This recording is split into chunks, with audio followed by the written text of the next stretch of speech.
Bom, bem que você disse, né? Finanças e a parte de machine learning são duas black box bem complexas mesmo, mas eu vou tentar deixar o mais simples aqui para que todo mundo, mesmo sem um background ali, ou em machine learning, finanças, ou o que seja, possa estar entendendo todo esse mecanismo, né? E o que é QSVM, né? QSVM é, como no próprio título da palestra, é um modelo quântico utilizado para aprendizado de máquina e machine learning, né? Então, antes da gente falar desse QSVM, vamos entender o que que é a sua contraparte clássica, né? No caso, a SVM. Tá? O que é SVM, né? A SVM é um acrônimo para o que a gente chama de Support Vector Machine. É um modelo que nós utilizamos aqui em Machine Learning, tanto para classificação e regressão, né? Classificação, ou seja, no conceito ali de que a gente, dado um espaço amostral ali, a gente gostaria de estar realizando a separação entre classes ali daquelas nossas amostras, como, por exemplo, num contexto ali do mercado financeiro, se uma transação seria fraudulenta ou não, ou no caso de uma regressão ali, a gente poderia estar tendo uma série de valores contínuos ali, e a gente gostaria de estar prevendo um próximo valor dentro daquela sucessão daquela série, tá? No contexto dessa palestra, eu vou dar um ênfase muito maior aqui ao o contexto de classificação, que a gente também pode chamar de SVC, ou Support Vector Classifier, tá? Dado que esse é o mais comum aplicação da SVM, né? A SVM é um método que a gente se baseia em hiperplanos para separar as classes, tá? E o que que isso significa utilizar de hiperplanos, né? Como a gente está olhando aqui nesse gráfico na direita, quando a gente tem essas nossas duas classes, a gente tem as nossas várias samples, no nosso caso ali a gente tem a classe das bolinhas azuis e a classe das bolinhas verdes aqui. E o nosso objetivo é criar uma reta, ou no caso a gente tenha mais dimensões, um plano ou um hiperplano, que separe de maneira linear essas nossas samples, ou seja, que a gente consiga ali dividir entre bolinhas azuis e bolinhas verdes, tá? E quais que são os componentes aqui, né? Tem um monte de letra, um monte de coisa nessa imagem aqui. O que que mais é mais importante da gente saber?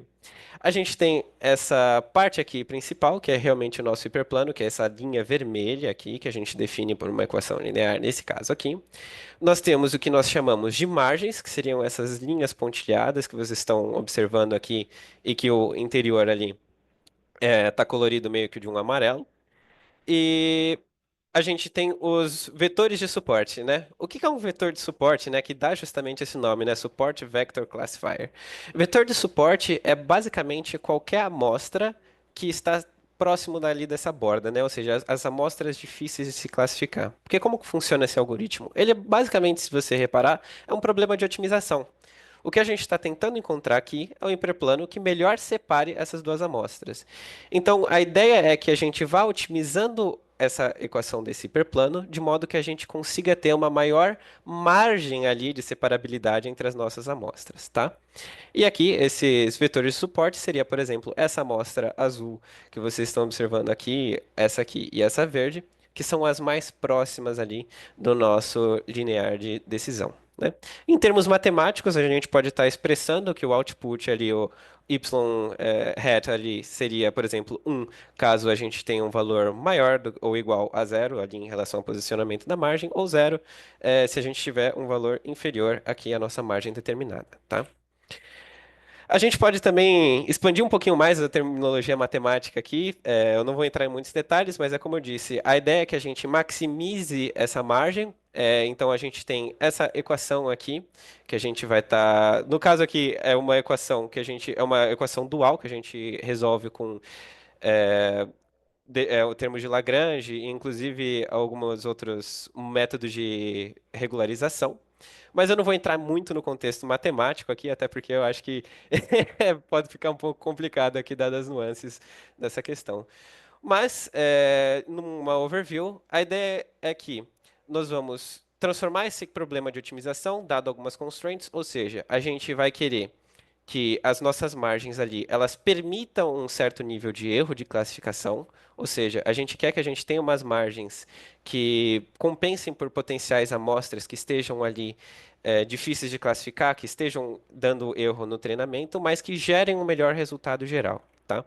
Isso a gente consegue o resultado de otimização a partir da regularização e de slack variables para a gente resolver uma desigualdade que a gente tem aqui, tá? Passando aqui. E daí vem a questão, né? Até o momento o exemplo era uma separação linear de variáveis em um plano bidimensional. Muito simples a princípio, né? Mas e se as nossas variáveis não são linearmente separáveis, né? O que acontece? Nesse exemplo aqui, no caso, a gente tem os quadradinhos e as bolinhas, e a gente gostaria de separar essas amostras. É impossível você eficientemente dividir eles com uma reta, então, qual a ideia? Existe o que a gente chama do kernel trick. O que é o kernel trick? É um truque matemático no qual a gente vai projetar essas amostras numa dimensão superior, ou seja, nesse caso, por exemplo, a gente vai sair de duas dimensões e vai ir para três dimensões, e a partir disso a gente vai criar a possibilidade de criar um plano que divida de maneira eficiente essas amostras, tá? Então, o que que a gente vai fazer? Essas amostras que não são linearmente separáveis, a gente vai subir aqui a partir desse Carroll Trick para essa dimensão superior, que na terceira dimensão vai se tornar aqui separável linearmente, possibilitando que a gente possa estar realizando a classificação, né? Ou seja, a gente, a partir dos vetores originais, no espaço original, a gente realiza um produto de vetores ali para a gente estar gerando esse novo espaço de features nosso. E uma coisa muito interessante do kernel trick é que a gente consegue fazer ele sem ter que realmente elevar todas as amostras ao seu nível dimensional superior na mão, assim, por assim se dizer. Você consegue fazer essa projeção somente a partir da relação das amostras dentro daquele plano superior, tá? E como que isso acontece? É exatamente com esse dot product ali. Nós temos o que a gente chama da kernel function, que a kernel function vai ser responsável por fazer essa elevação ali de dimensionalidade das nossas amostras, tá? E o que que isso gera, né? Isso possibilita com que a gente tenha esses kernels, com essas novas linhas de separação aqui, que possibilitam bordas não lineares dentro do plano original ali de features. Então, só como uma comparação, a gente tem vários tipos de kernel diferentes, ou seja, a gente pode mapear para várias dimensões diferentes, tá? Como vocês podem ver, existe o que a gente chama do linear, que é exatamente o que a gente já tinha. Existe o sigmoidal, o polinomial e o RBF, tá? Os mais famosinhos ali são o linear, que é o tradicional, o polinomial, que é, no caso, a gente imagina ali que a gente vai estar elevando polinomialmente as dimensões, ou seja, a gente consegue transformar, por exemplo, de uma dimensão 2 para uma polinomial de dimensão 3, ou seja, a gente vai para 3 dimensões, 4 dimensões e assim sucessivamente, com alguns ajustes de parâmetros, como por exemplo esse gama aqui que a gente pode utilizar, que vai modificar a questão de o quão arbitrária vão ser aquelas margens ali que a gente falou, ou seja, o quanto erro de classificação a gente vai estar permitindo daquelas margens e quão curvo a gente vai querer criar aquele nosso hiperplano em altas dimensões. E o RBF, que é um kernel muito curioso, porque ele tecnicamente não tem bem uma dimensionalidade mensurável aqui. Inclusive, seria impossível você realmente colocar ele computacionalmente é, todas as suas amostras ali nessa representação, porque ele ocuparia infinitas dimensões, basicamente, mas a gente consegue calcular, a partir da kernel function dele, a relação entre essas samples nesse espaço dimensional altíssimo, infinito, basicamente, e a partir disso realizar realmente essa separação não linear ali de variáveis, tá? Então, só para observarem, aqui a gente tem nesse gráfico a representação ali das nossas samples, inclusive de um dataset muito famoso, quem conhece aí é o dataset Iris, bem comunzinho aqui para pessoal de machine learning, que nós temos três classes, a branca, vermelha e azul, e o objetivo é separar elas, né? Então a gente vê que o linear, a gente só tem é, lineares aqui, basicamente relações lineares, o kernel linear é exatamente a mesma coisa, basicamente, aqui variou um pouquinho do treinamento. O RBF, a gente vê que ele tem essa curva, ele consegue fazer essas relações não lineares de maneira muito mais é, detalhada, por assim se dizer. E o polinomial ali de terceiro grau ali, que a gente também já consegue ver toda essa diferença no nível ali do grau de separação das variáveis, né? E daí entra uma questão, né? A gente tem tudo isso, a gente sabe que a computação quântica é basicamente baseada em álgebra linear, né? Toda a mecânica quântica a gente tem muito forte essa questão da álgebra linear, a gente está falando de cálculos de matrizes e tudo mais, e de elevar as dimensões, basicamente. Então, e se a gente utilizasse o nosso feature space, ou seja, se em vez de a gente fazer essa transformação que a gente faz aqui computacionalmente, tradicionalmente, a gente fizesse essa transformação dentro de um espaço de Hilbert, a gente utilizasse um space quântico. Ou seja, O que que a gente vai fazer? A gente vai fazer esse kernel trick em que a gente traz o feature map dentro de um circuito quântico. O que tradicionalmente a gente faria a partir de uma kernel function, a gente vai trazer aqui a partir de um circuito quântico, no qual a gente vai projetar essas nossas variáveis e tentar, a partir disso, depois fitar uma curva, ou um hiperplano, no caso, que seja capaz de separar as nossas amostras. Tá? Então, é basicamente essa a lógica da QSVM. A QSVM é só uma SVM, só que elevada ao espaço quântico com o kernel trick. Tá?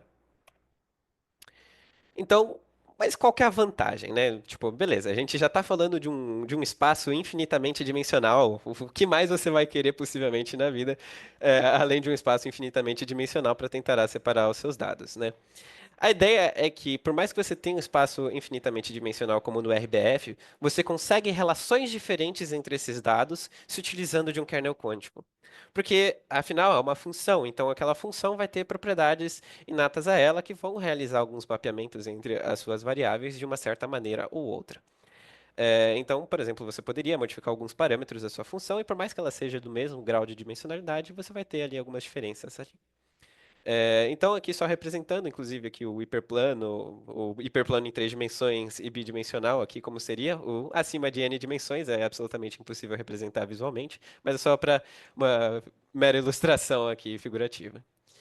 E qual que é a possibilidade da gente utilizar a QSVM, né? O que que ela possibilita? Ela possibilita que a gente trabalhe com outros kernels. Esses outros kernels vão possibilitar que a gente tenha maiores capacidades de generalização, ou seja, a gente consegue poder gerar classificadores com margens maiores, margens melhores, é, e que talvez não seriam possíveis ali da gente estar calculando, ao menos tão facilmente, de maneira clássica. Tá?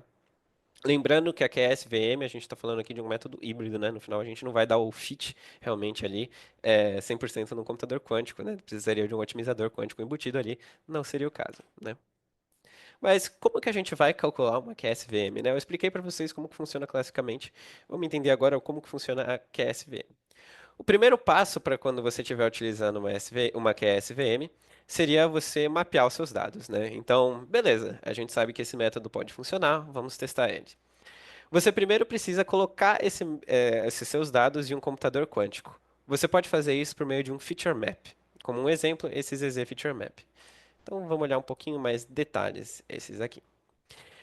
A gente vai basicamente pensar em como que a gente consegue trazer dados estruturados, como por exemplo dados tabulares, para dentro desse computador quântico. Existem vários métodos da gente trabalhar com isso, mas essencialmente a gente vai estar trabalhando em circuitos variacionais para a gente inserir os dados. Então a gente sai de um espaço de features, ali clássicas, e a gente traz elas para dentro de um estado quântico de uma maneira na qual a gente representa elas.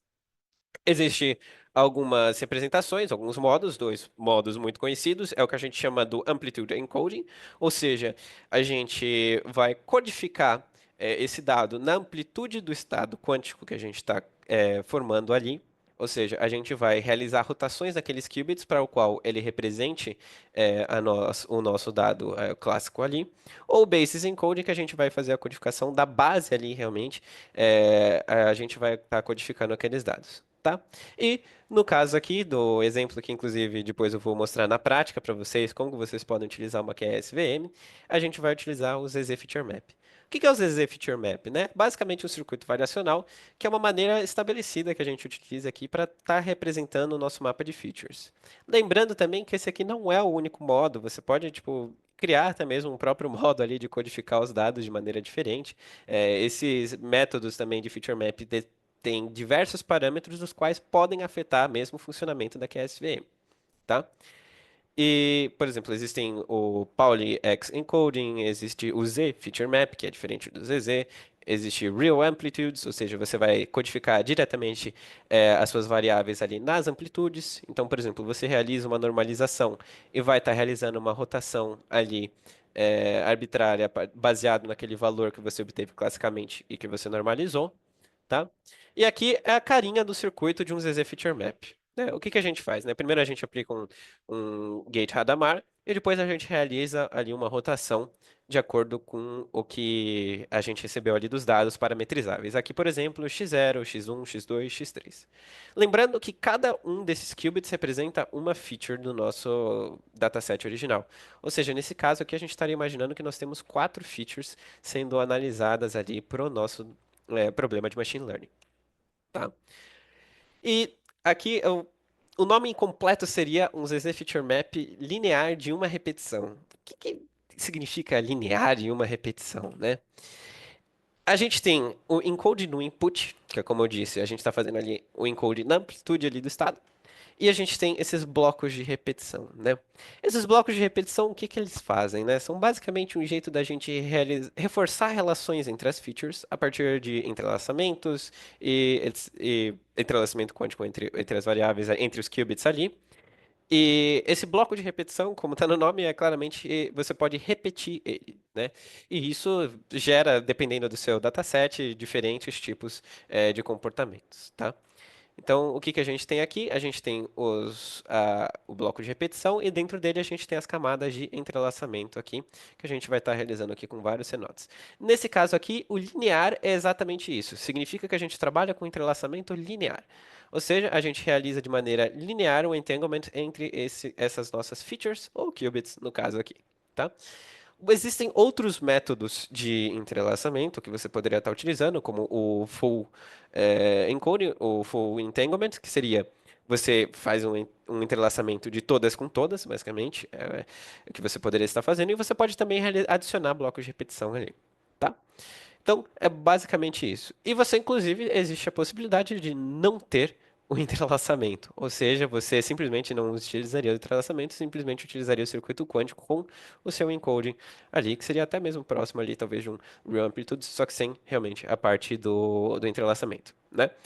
Que é uma possibilidade também. Em segundo passo aqui, que nós teríamos para a nossa QSVM, seria com o Feature Map, ou seja, dado aquilo ali, a gente vai realizar o cálculo de fidelidade de estado para criar o nosso kernel, né?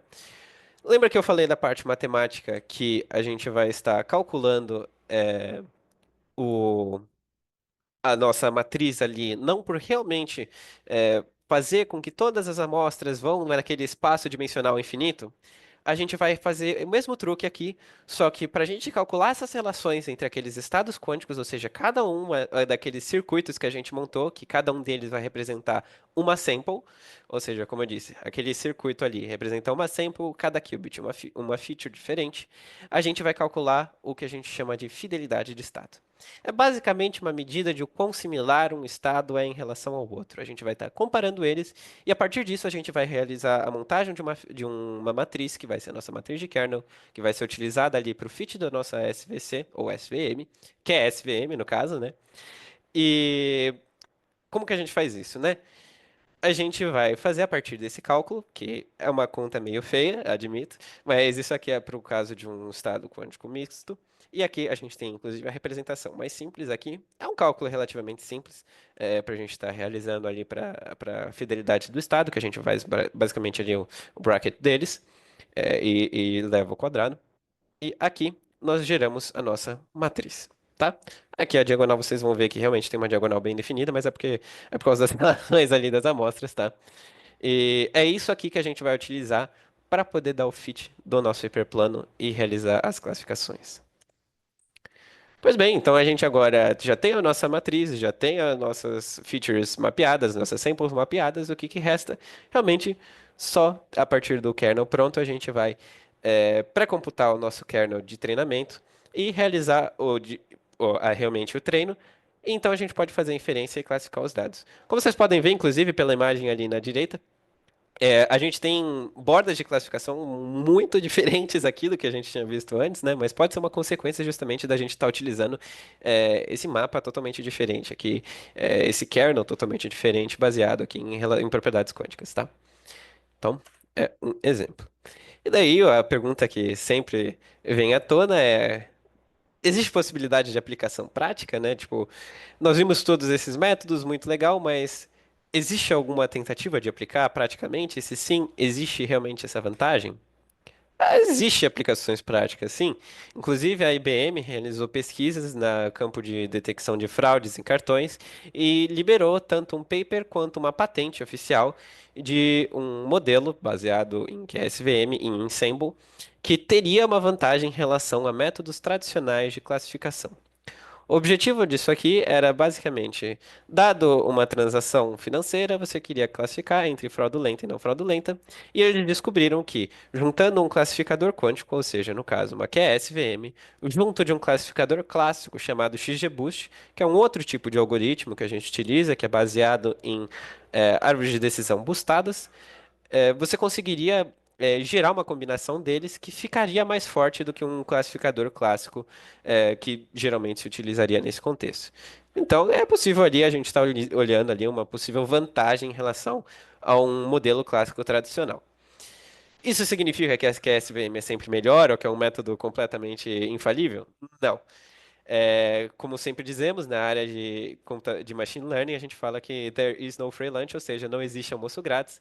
Todo método tem suas vantagens e desvantagens e nada vem de graça. Então, talvez para aquele dataset eles realmente tiveram vantagens, mas não significa que para todo tipo de dado a gente vai ter uma vantagem em estar utilizando uma QSVM, seja em Ensemble, seja ela unicamente. E isso mesmo se aplica quando a gente fala entre QSVM e SVM.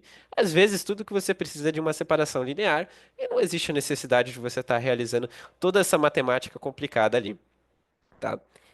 E, dado que a gente tem essa aplicação prática, existe um módulo da QSVM disponível no Qiskit Machine Learning que a gente pode realmente utilizar ao nossa livre vontade em qualquer dataset que você queira, né? E é o que a gente vai fazer agora. Então, vamos codar agora. Se me permitem, eu vou fechar aqui, eu vou trocar de telas aqui. Só para mostrar aqui o notebook, e a gente vai montar uma QSVM bem simples no dataset Iris, só para a gente ver ali como que fica a acurácia dela e tudo mais, ok? Vocês só me avisem quando vocês estiverem vendo a tela. Estão vendo a tela? Beleza, perfeito. Estamos vendo. Show. Bom, então a gente começa como um projeto de machine learning qualquer, em Python, a gente importa um monte de coisa e depois a gente realmente começa a codificar, não é mesmo? O que que a gente está importando? A gente está importando NumPy, Pandas, o módulo de Support Vector Classifier do sklearn, que é exatamente esse que o Qiskit existe a compatibilidade, ou seja, você pode utilizar ele como simplesmente um kernel que é pré-computado para o sklearn. Então você pode utilizar junto da classe de SVC clássica que a gente sempre utiliza aqui nos problemas de machine learning, tá? Da parte de Qiskit, aqui a gente tem o Backend Sampler, que inclusive eu preciso atualizar para o V2, que eu recomendo que vocês utilizem. A gente vai estar realizando o pré-processamento aqui com o Min-Max Scaler, que é basicamente, a gente vai normalizar ali para a gente estar dentro de uma escalabilidade, uma escala ali de features, que a gente vai estar entre -1 e 1, que favorece ali a computação quântica, até mesmo quando você pensa ali numa esfera de Bloch. A gente não quer também as features muito distantes umas das outras, isso ajuda no desempenho do modelo, e não é só quântico, tá? Inclusive aqui é um ensinamento de machine learning clássico. É possível que você tenha melhores desempenhos se você normalizar ali as suas features. A gente vai, a partir do Qiskit Circuit Library, importar o ZZ Feature Map, que é o feature map que eu descrevi anteriormente. E aqui do Qiskit Machine Learning Algorithms, a gente vai importar a QSVC, que é o Quantum Support Vector Classifier, né? Aqui a gente tem alguns outros imports, como compute e compute, para a gente estar calculando o fidelity. Isso aqui a gente não vai utilizar, mas se vocês quiserem, vocês podem realizar o feature selection, dado que é, os métodos de QSVM pode demorar bastante para computar o kernel. Então, por vezes você vai querer realizar uma redução de features ali para poder deixar mais rápido realmente o treinamento. E também aqui o Algorithms Global e o Fidelity Quantum Kernel, que é uma classe já pronta para você só já jogar ali e poder usar tudo aquilo que você gostaria, tá? Então vamos dar uma olhadinha aqui no que é o dataset do Iris. O dataset do Iris, a gente tem aqui é, quatro variáveis aqui que a gente vai estar utilizando como features. A gente recebe eles aqui como um array, bem simplesinho. A gente vê que tem os valores variando aqui, mas o objetivo nosso é só classificar essas amostras, né? Se a gente olhar, a gente tem também aqui o y no caso, né? A gente vê que tem três possibilidades, ou é zero, ou é um, ou é 2, ou seja, a gente tem três classes possíveis e a gente vai estar criando um classificador bem simples aqui. Só dando contexto, o que é o íris? O íris é um dataset no qual a gente tem as medidas de pétalas de uma planta chamada íris e a gente vai querer classificar qual que é o subtipo daquela planta, tá? Então a primeira coisa, como eu disse, a gente vai estar realizando aqui o nosso min-max scaler, que o que a gente vai fazer? A gente vai transformar a nossa feature range dentro daquela range de features que a gente gostaria e a gente vai usar isso aqui para colocar realmente no nosso feature map. Aqui, ponto fit transform. A gente vai ter o X e a gente vai ver aqui as transformações de como que vai ficar. Então, a gente vê aqui que a gente mudou a escala das features. Então, a gente tinha aqui features com 3.5, 5.1, 1.4. A gente reduziu elas aqui, ó. Vocês veem 5.5 elevado a menos 1, com 10 elevado a menos 1, né? A notação científica aqui. Então, a gente viu que a gente realizou realmente essa escala aqui das features, né? Aqui a gente vai ter então, o nosso train test split, ou seja, a gente vai querer dividir entre treino e teste. Para quem não acompanha muito machine learning, no caso, a gente realiza isso aqui para que a gente tenha certeza que, mesmo em amostras em as quais o nosso problema não tenha visto antes, a gente consiga estar realizando classificações corretas. Ou seja, a gente não teria nenhum tipo de tendência, dado um posicionamento ou dado algum tipo de propriedade ali do nosso dataset que poderia estar fazendo com que nossos resultados tenham alguma vantagem injusta, tá? Eita, esqueci. Opa, ó a vírgula aí. Ó, funcionou. Tava bom demais para ser verdade, não é mesmo?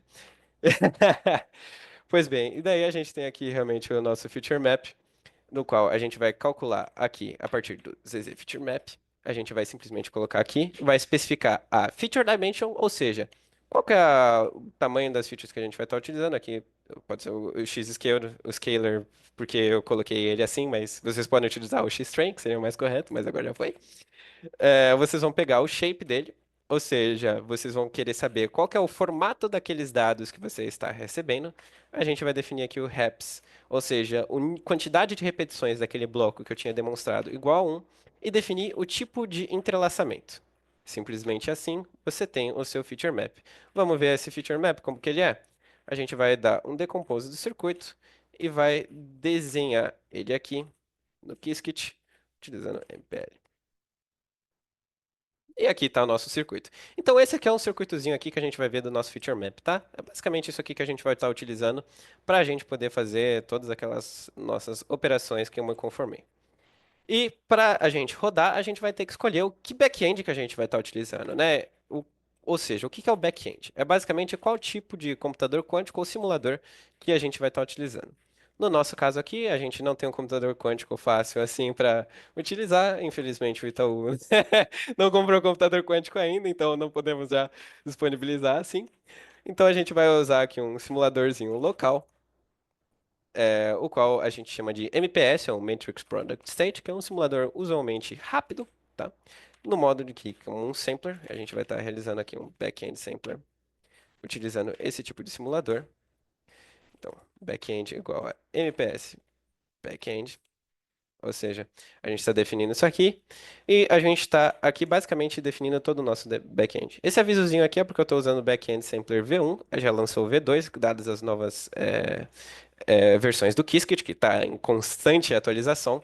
Então, sugiro que vocês, inclusive, atualizem. Depois eu vou mudar aqui o códigozinho para utilizar o V2. É só adicionar um V2 aqui no sampler. Mas daí a gente precisaria ajustar o import. Vou deixar assim mesmo, vai que dá algo de errado. Live coding é sempre complicado. Então, vamos lá. E aqui a gente vai fazer o quê? O Fidelity Quantum Kernel. Ou seja, para a gente realmente montar aquele Quantum Kernel que a gente tinha, a gente vai passar o Feature Map como referência dele aqui. E a gente vai passar a nossa fidelidade, ou seja, o nosso método de calcular a fidelidade que vai ser calculado a partir do nosso sampler que a gente montou ali. Tá? Isso aqui é basicamente a gente está falando. Ó, usa aquele sampler ali com esse feature map para você poder calcular esse Fidelity Quantum Kernel que vai ser utilizado na nossa SVC ali, para a gente estar que é SVC no caso, para a gente estar realizando a classificação. Então vamos lá, montar finalmente agora o nosso classificador. Como eu disse, você vai utilizar o SVC do próprio sklearn com um kernel pré-computado, que vai ser o nosso Fidelity Kernel, no modo de avaliação.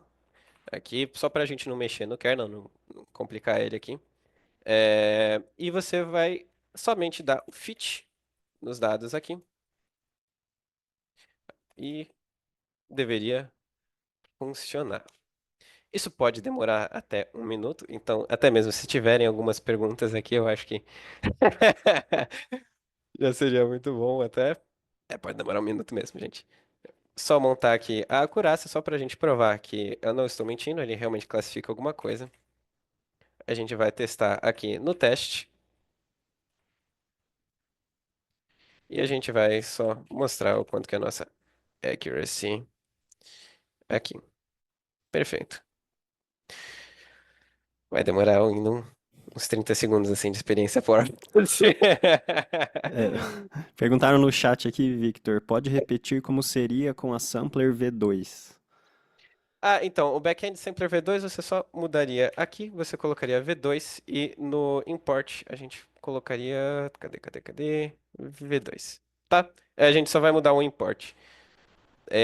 Eu só não vou parar de rodar, porque senão eu teria que parar de rodar a célula, a gente ia ter que demorar mais um pouquinho, mas inclusive tá aqui no aviso aqui que vai ser tá já atrasado aqui as versões, logo mais vai ser retirado o Base Sampler V1 em troca do V2. Então a gente aqui, ó, backend Sampler V2.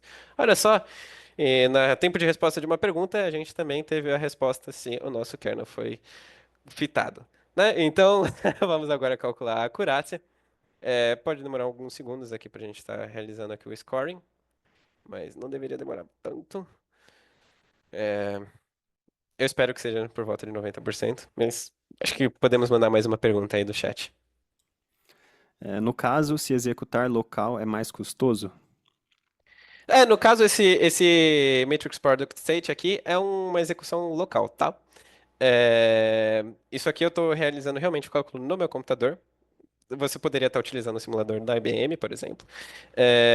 Mas você também pode, por exemplo, se você tem GPU, inclusive, uma coisa muito interessante que dá para fazer é você utilizar os simuladores em GPU local.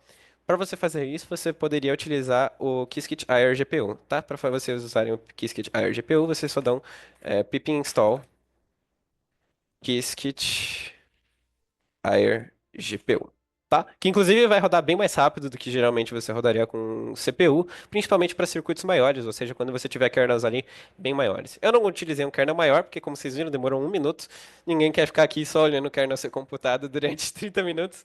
Então, a gente manteve aqui por um problema bem simples.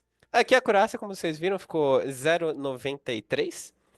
O que não é nenhuma wow dado o dataset do Iris, mas é só um exemplo para mostrar que funciona.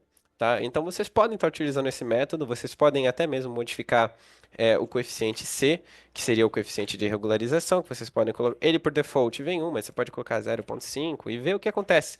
Então eu encorajo todos aqui a explorarem esse classificador e até mesmo brincar, ver como que saem os resultados. Por favor, usem datasets pequenos, com poucos números de samples, senão vocês podem acabar por demorar muito para ter esses cálculos de kernel e pode ser um pouco frustrante ali. Se você tiver 20 mil samples, por exemplo, pode demorar coisa de horas, assim, tipo, bastante tempo mesmo. O que com uma SVM tradicional não demoraria tanto, mas tenha em conta que a gente está utilizando um simulador aqui e a gente está tentando simular o comportamento quântico ali dentro do nosso computador, o que não é necessariamente a coisa mais adequada, né? Mas ainda assim é um ótimo jeito da gente entender as propriedades ali desse mundo quântico, ainda que sem a questão do noise que poderia interferir num computador quântico real, tá? É isso, gente. De apresentação que eu tinha era isso. Espero que tenham gostado.